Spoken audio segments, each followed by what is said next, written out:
पौष पुत्रदा एकादशी का महत्व। धर्मराज युधिष्ठिर कहने लगे कि हे भगवान, आपने पौष कृष्ण एकादशी अर्थात सफला एकादशी का माहात्म्य बताकर बड़ी कृपा की। अब आप कृपा करके मुझे पौष माह के शुक्ल पक्ष की एकादशी के विषय में भी बतलाइए। इस एकादशी का क्या नाम है तथा इसके व्रत का क्या विधान है? इसकी विधि क्या है? इसका व्रत करने से किस फल की प्राप्ति होती है और उसमें कौन से देवता का पूजन किया जाता है? कृपया यह सब विधान पूर्वक कहिए। भगवान श्री कृष्ण बोले, पौष माह के शुक्ल पक्ष में आने वाली इस एकादशी को पौष पुत्रदा एकादशी कहा जाता है। इसमें भी नारायण भगवान की पूजा की जाती है। विधिपूर्वक इस व्रत को करना चाहिए। इस चर और अचर संसार में पुत्रदा एकादशी के व्रत के समान दूसरा कोई व्रत नहीं है। इसके पुण्य से मनुष्य तपस्वी, विद्वान और लक्ष्मीवान होता है। इसकी मैं एक कथा कहता हूँ, सो तुम ध्यानपूर्वक सुनो।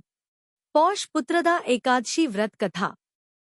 भद्रावती नामक नगरी में सुकेतुमान नाम का एक राजा राज्य करता था। उसके कोई पुत्र नहीं था। उसकी स्त्री का नाम शैव्या था। वह निपुत्री होने के कारण सदैव चिंतित रहा करती थी। राजा के पितर भी रो रो कर पिंड लिया करते थे और सोचा करते थे कि इसके बाद हमको कौन पिंड देगा।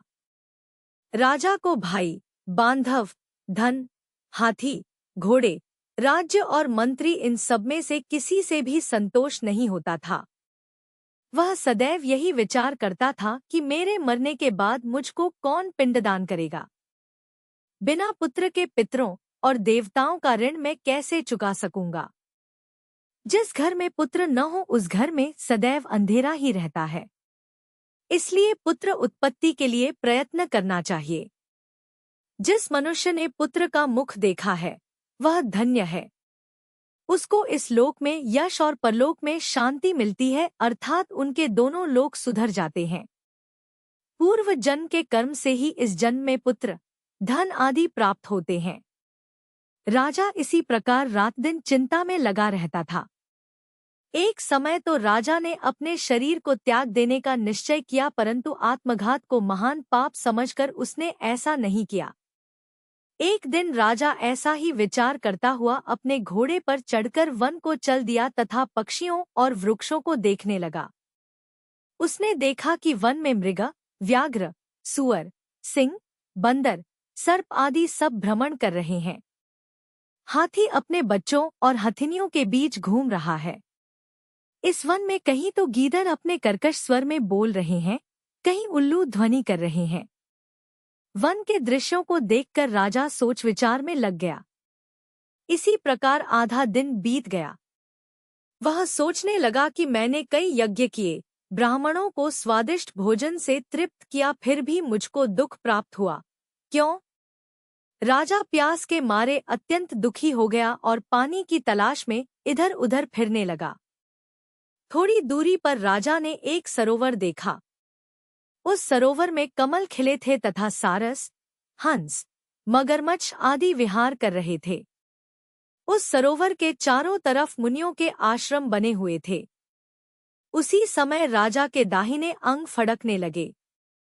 राजा शुभ शकुन समझकर घोड़े से उतरकर मुनियों को दंडवत प्रणाम करके बैठ गया।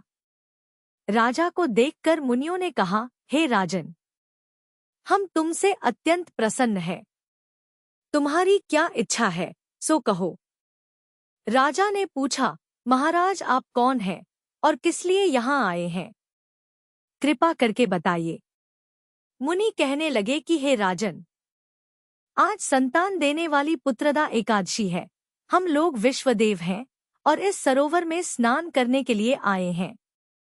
यह सुनकर राजा कहने लगा कि महाराज मेरे भी कोई संतान नहीं है। यदि आप मुझ पर प्रसन्न हैं तो एक पुत्र का वरदान दीजिए। मुनि बोले, हे राजन, आज पुत्रदा एकादशी है। आप अवश्य ही इसका व्रत करें। भगवान की कृपा से अवश्य ही आपके घर में पुत्र होगा।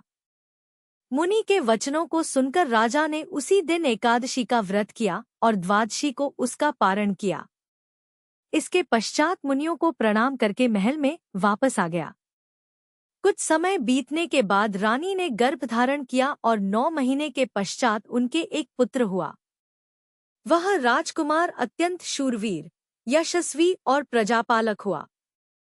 श्री कृष्ण बोले, हे राजन, पुत्र की प्राप्ति के लिए पुत्रदा एकादशी का व्रत करना चाहिए।